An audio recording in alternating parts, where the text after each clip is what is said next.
Hi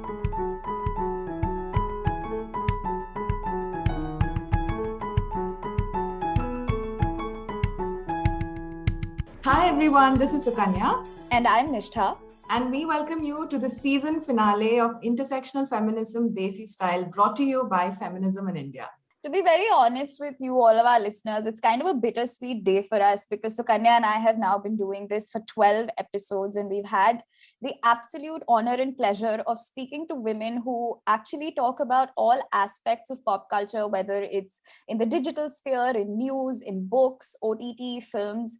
And one of the running themes that's really been a part of this entire season, which is why we wanted to wrap it up with this also, is the way that we really see women, whether they're fictional characters or whether they're just daring to live their lives on their own, and how choices are scrutinized, whether or not their feminism is perfect is scrutinized, and how there are some women who continue to do what they want to do without really caring too much about what the world thinks.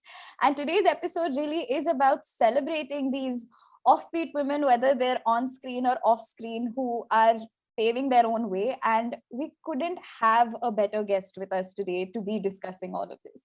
Like Nishta mentioned, this is where I would be introducing the guest. Our listeners would know, but I really don't think the guest that we have today needs any introduction. But if you have been listening to the other 11 episodes of this podcast, I think you would know that one of the characters that we have constantly mentioned in many, many episodes with respect to representation, with respect to how women are positioned in films, with respect to how female characters are written, is Vidya Vincent from Shave Me. We've mentioned this film and we've mentioned this character on many other episodes throughout this podcast. It feels absolutely surreal for me to welcome today's guest onto our finale episode. We have the Vidya Balan. Thank you, Vidya. Thank you so much for being here. Hi, and it's an absolute pleasure to be here. I can't believe how young you are. But it's amazing you are doing this, and more power to you all. Okay, so let's dive right into this conversation. So like we mentioned that we really want to reimagine the way that the Hindi film Heroine is sort of perceived. And when we talk about the quintessential Indian heroine, like you mentioned, we're young, so we're a luckier generation who's actually gotten some great characters on screen, thanks to you, side note. But we do see that even now, when you're looking at some films, the way that women are portrayed on screen can be boxed, and there are certain things that are like, they look amazing, their clothes are always on point, their hair is always on point, their moral compass is always pointing in the right direction. But do you think that this image is changing slowly, little bit, even in the mainstream? And if so, what do you think is really driving that change? I definitely think it's changing. And I almost sound like a stuck record, but I can only, talk from experience. And therefore, I'd say that in 2008, when I first did my so-called female-centric film, which was Ishqiya, there were very few such films for us to watch. And there were films that had female actors playing strong characters, but that strength was kind of unidimensional. Today you recognize strength in its various forms. Today you mentioned Vidya Vincent, and Vidya Vincent you wouldn't see her as a trailblazer, you wouldn't see her as someone who's, as someone who even has a voice. And yet I think she struck a chord with me because also today, I think my definition of feminism has expanded. The understanding of feminism has opened up, and therefore you see feminism in its various inflections, which is why I think today it's a very interesting time. Over the past 14 years since I began to do the so-called female-driven films, I hope someday we're able to do away with that qualification when you mention my films or the films of any of my colleagues. But I think 14 years ago, they were really few and far between. There was an Ishqiya, which was about a woman wanting to avenge the wrong done to her by the men in her life. and particularly by her husband. And that itself was unheard of, because you never challenge the man, except maybe Zakhmi Aurat, where she went and, castrated her rapists. I don't think there was another, or for, I may be ignorant when I say this, but, as far as I can remember, I don't think there were too many, even Avenging Angels. So it began with that. But slowly over the years, we've begun to see that you're seeing every woman is strong, but that strength is expressing itself differently in cinema, because that we've seen happen in real life, off screen all the time. But what is really driving this? You asked me, Nisha. I think what is driving it is the fact that more and more women are leading their lives on their own terms. More and more women are becoming aware of the fact that my life, my choices, my body, my rules, whatever, which is why, because cinema is a reflection of reality, you're seeing more women on screen, and more women who are multi-hued, who are multi-dimensional, who are just like people, and that for me is a very exciting and fulfilling observation and experience, because I am part of this experience, as an actor, as an audience, as a woman. So I think it's a fantastic time. Vidya, when we started this episode and I was trying to write, figure out how to introduce you, I felt that you're someone who needs no introduction at this point. But I was also thinking that you are a South Indian non-size zero woman who has become a star in a space like Bollywood.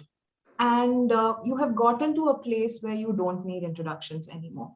So I was very curious to understand this process. I mean, you becoming who you have become is a journey that we have seen on screen through your work as an actor. But I was wondering, you have done this through this process of going through your 20s and 30s, pressing and, relentlessly pursuing something that you want, and pursuing something as dreamy as becoming an actor and a Bollywood heroine at an age when the society tells you, oh, this is a time when you should have had a job, or this is a time when you should have, gotten married. So there are so many gender roles and expectations of women. I just wanted to understand your internal, process. How did you push through this as a young woman to get to where you've gotten? What were the things that, in your moments of doubt or loneliness, that gave you conviction and confidence to sort of go on and believe that this is not something that's unattainable? Initially, when I realized that my bigness was a problem, I thought, I remember my mom telling me that can be easily fixed through exercise and through the right diet and all that. So the attempt was to still fit in, but over the years, I think what happens is that I feel like acting is a healing process for me. It has been healing. It's given me the opportunity to live parallel lives, mine and another person's life simultaneously, and in the presence of so many people. So you're constantly interacting with people. I think the set, any film set, offers you the opportunity for accelerated learning. You literally, and being an actor, you live two lives at any given point of time. And so therefore your awareness opens up. I feel I'm also someone who's very interested in people. I'm interested in what makes people tick, their backgrounds, their, all kinds of, I'm saying, whether it's the emotional, social, financial, psychological background. I'm just interested in people, I think. And therefore, as I've met more people, as I've played more characters, I've begun to understand more that each of us is unique. While I've heard people say that, while I've said that myself, I think the actual purport of it has slowly begun to settle into me more deeply over these past many, many years as an actor. I think I realized that, okay, initially, what did I do? I tried to lose the weight. I lost the weight. And then somehow the weight came back. Mm-hmm. Because, I also feel that weight has to do with safety. Gaining weight has to do with feeling unsafe in the world. I had entered a world which was very unfamiliar to me, and you had heard all kinds of horror stories. And I didn't want anything to stand in the way of me realizing my dream. If I had had an experience where I was propositioned or I was made to feel uncomfortable, my parents would have said, that's it. I always wanted to err on the side of caution. So I think I was that much more watchful, always looking over my shoulder to make sure I was safe. I think a lot of times, therefore, and this is a very public profession, successes are as celebrated as your failures are discussed. And therefore, I think a lot of times I felt very unsafe because also judgment becomes that much more severe. You feel judged all the time. So, it was one, like I said, as a woman, I was worried about keeping myself safe. And on the other, as an individual, as an actor, I wanted to keep myself safe because every opportunity that I got to prove my mettle, I had to make sure I gave it my best. All this puts pressure. So I realized that because I've been doing I've been working with a healer over the past 11 years. And I realized that, weight really doesn't have to do just with exercise and what you eat or, how well you sleep. It has to do a lot with what we loosely call mental health today, but I call it emotional health. And because, I come from a fairly, I'd like to believe, solid family where I felt very safe and secure and all that. And yet all of us have issues, and then when you're thrown out into the world and you suddenly feel like, oh my God, you're being scrutinized for everything you do and don't do. I think you feel scared, and for someone like me, the answer was in cushioning myself with layers. As I started realizing that, I told myself, because I was doing everything right? I love exercising. A lot of people don't even believe that I exercise regularly. Just because I don't, a lot of people have over the years told me, but even recently, Aditi, you know this, for everyone who's listening in and doesn't know who Aditi is my manager and she's on this call. But I've had people tell me, but you must not be exercising at all, na? And I get so offended when someone says something like that, because who are you to judge? This is my body. This is my body type. And previously, while I'd feel small when you said something like that, now I don't. And there was even a stage where I would fight back and say, can I use abusive language? But yes, you can. I would have said, fuck off. But now I don't even feel the need to do that. I don't feel the need to justify anything. I don't feel the need to tell you that I've had hormonal issues and that therefore nothing. There is no explanation. This is the way I am. Take it or leave it. I always start with the body, which is why I think I immediately started talking about my body and body image issues, because that forms such a huge part of who we are as women, because we have been seen as a body for the longest time and continue to be seen like that and continue to see ourselves like that. So I think it's a very crucial part of the conversation. But coming back to gender roles and, I think I have very supportive parents and an absolutely indulgent sister.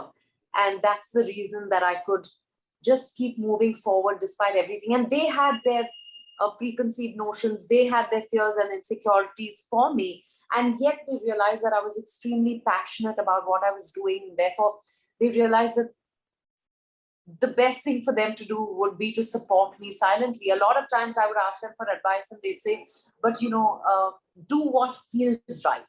So they never dispensed any advice, because they always felt like, oh, we don't know anything about this world, but your gut will always guide you correctly. And I'm quite shameless, honestly, Sukanya, because I wanted to be an actor. I was not going to let anything come in the way of me being an actor. My bigness, my lack of experience, the fact that I was 26 when my debut film released, or that I didn't apparently know enough about fashion, or nothing. I don't care what you think of me. This is what I want and this is what I'm going to get. I guess I love myself beyond everything else, and that I realize more and more today.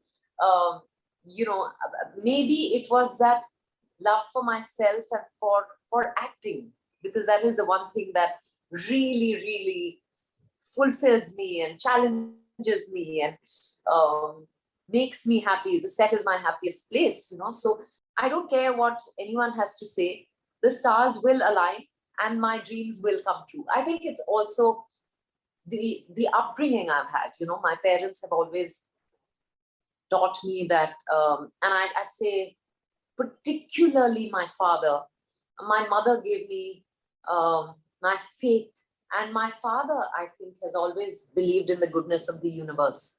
It's a much bandied Paulo Coelho phrase that everyone uses, that when you truly want something, the universe conspires to make it happen. And yes, that's true. But my father said it differently. He said that if you do whatever you do in earnestness and honesty and with integrity and with complete devotion, then the results have to follow. The time frame is not for you to dictate, but you will see success. And that's what eventually happened with me. It's my love for myself and for what I do that has given me the strength to just keep moving forward.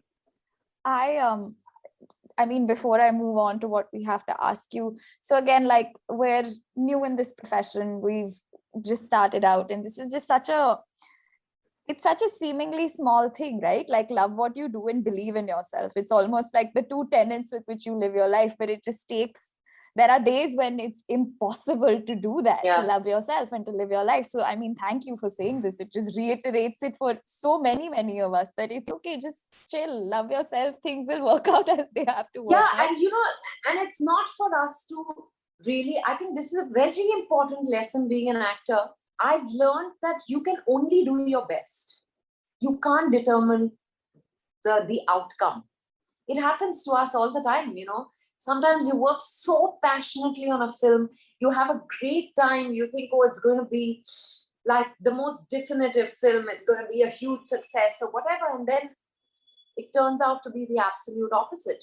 When I'm talking about what my father said, I think basically my takeaway from that was that enjoy the process. Baad ka baad mein dekha jayega.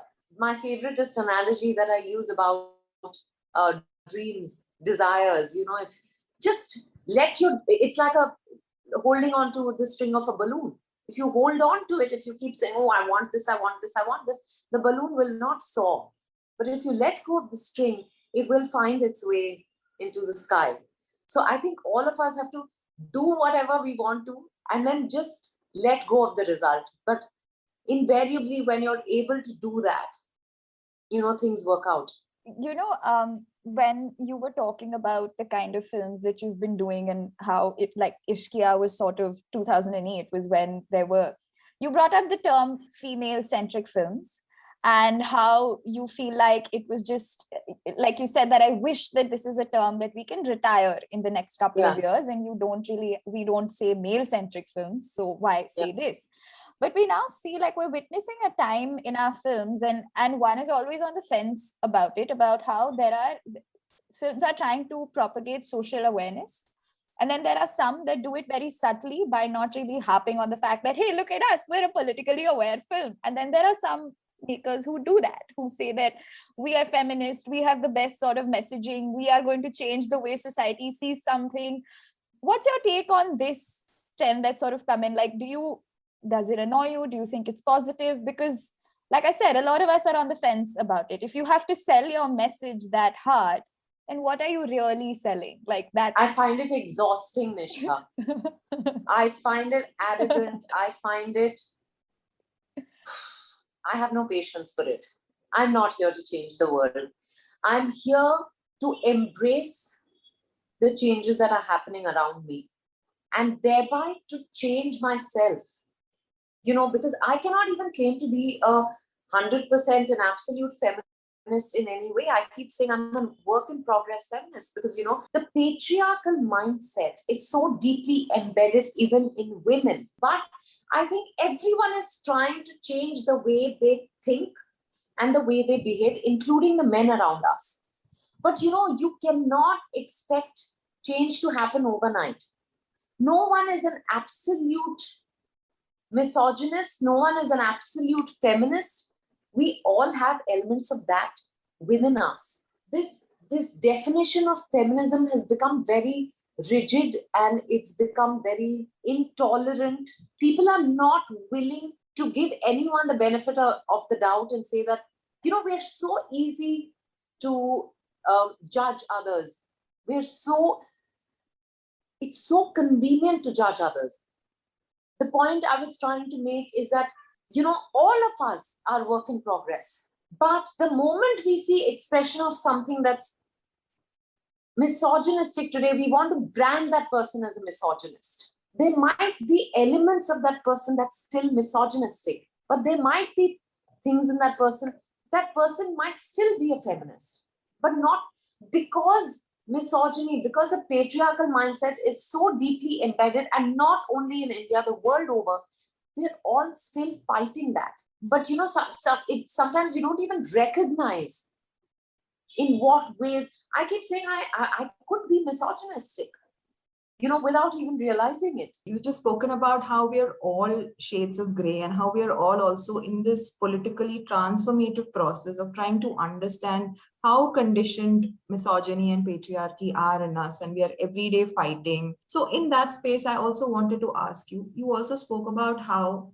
when we speak about films and film narratives, we also see that over the last few years, a lot of women are getting into production. A lot of women are getting into direction, writing films. They're behind the camera as well. They're shaping narratives. They're creating characters. They're making films. So as an actor who has worked for a span of over 14 years and worked with creators of several genders, you as an actor and as a viewer, do you think that more women taking control of narratives, more women coming up and telling more stories about different kinds of women, like be it Alankrita Srivastava, be it Zoya Akhtar, be it anybody else, who have been making films and telling stories, do you think that is bringing more experiential truth to what it means to be a woman? And do you think that's changing the conversation on how gender is perceived on screen?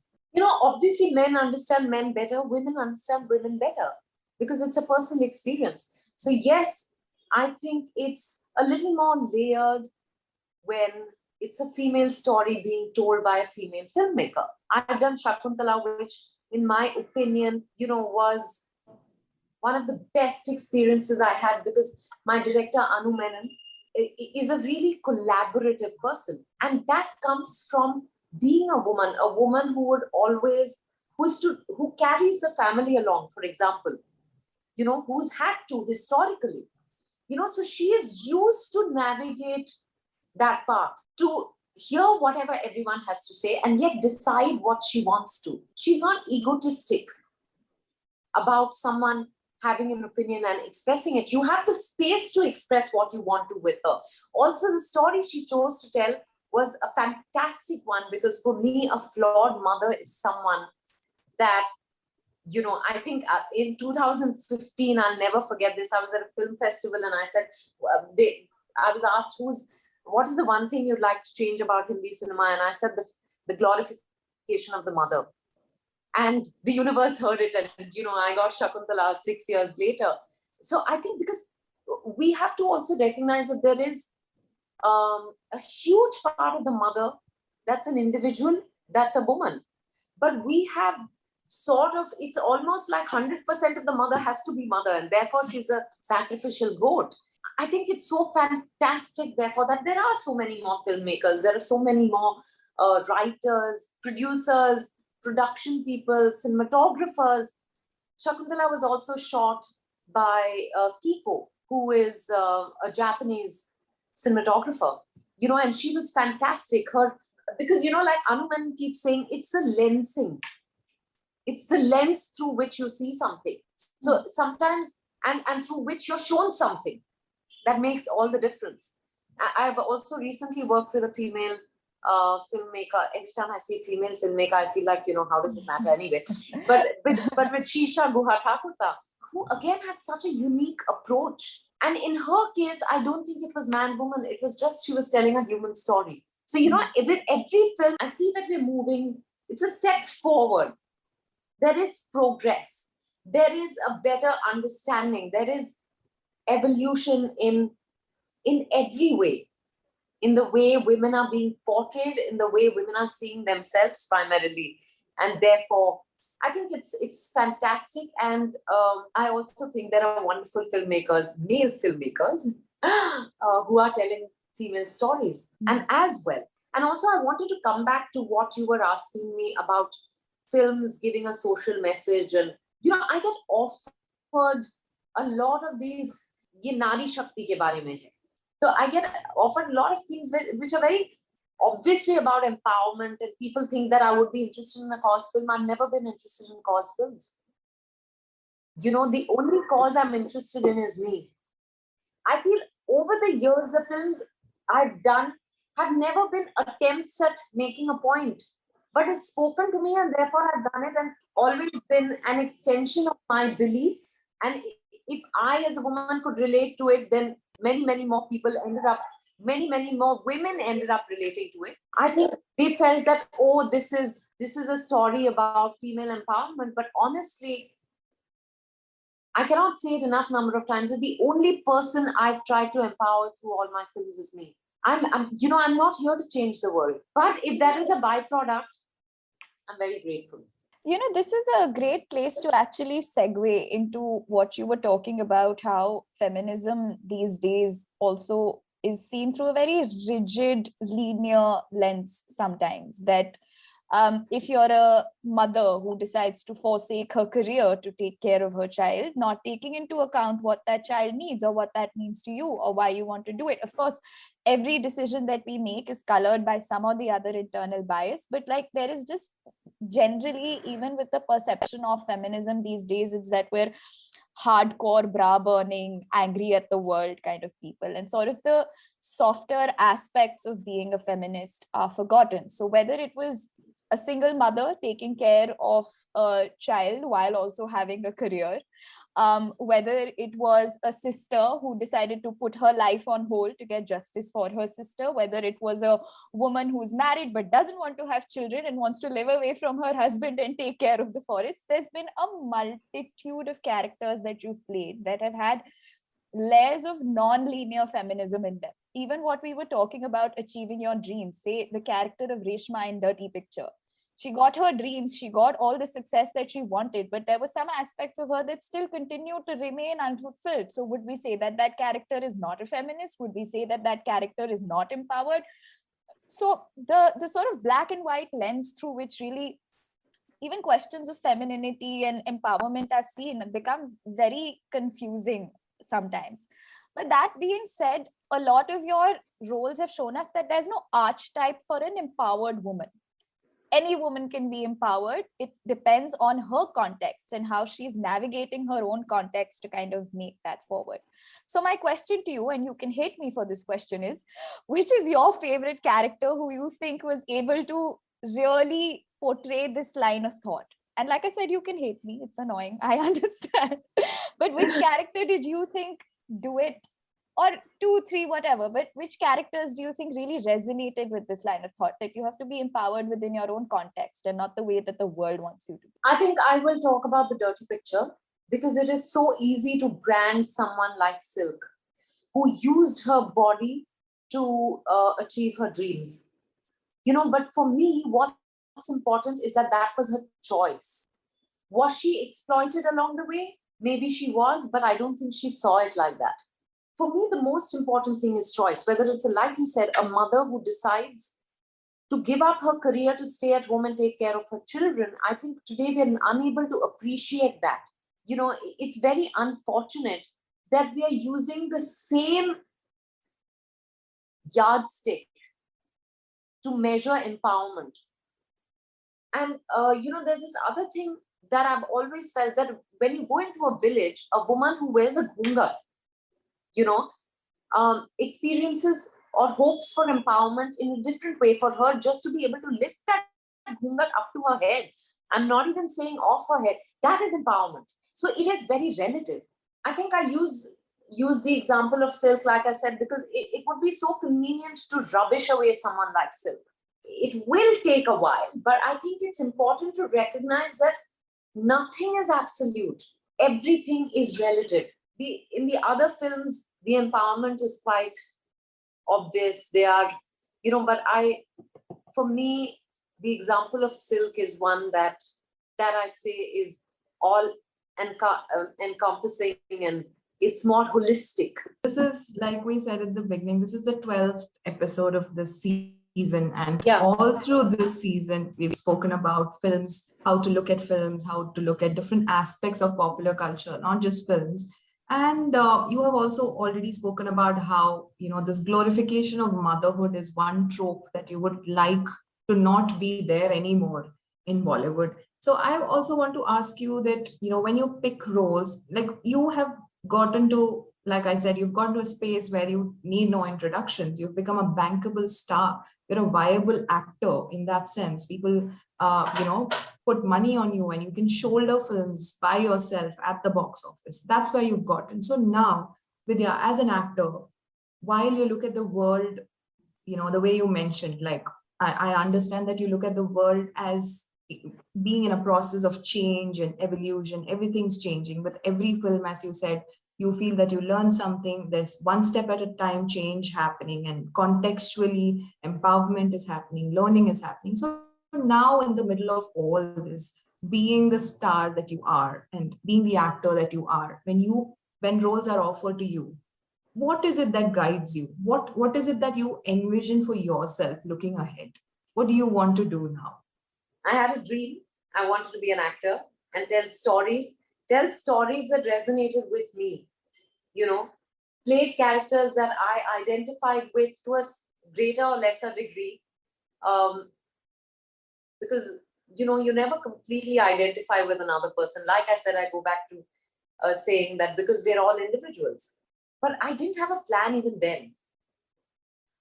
And things have just played out. I think as I tune in more and more to my instinct, to my gut, I think that leads the way. I really have had no plan or strategy ever. So I don't know how to answer this question. I don't know what I want from my future films or what I want.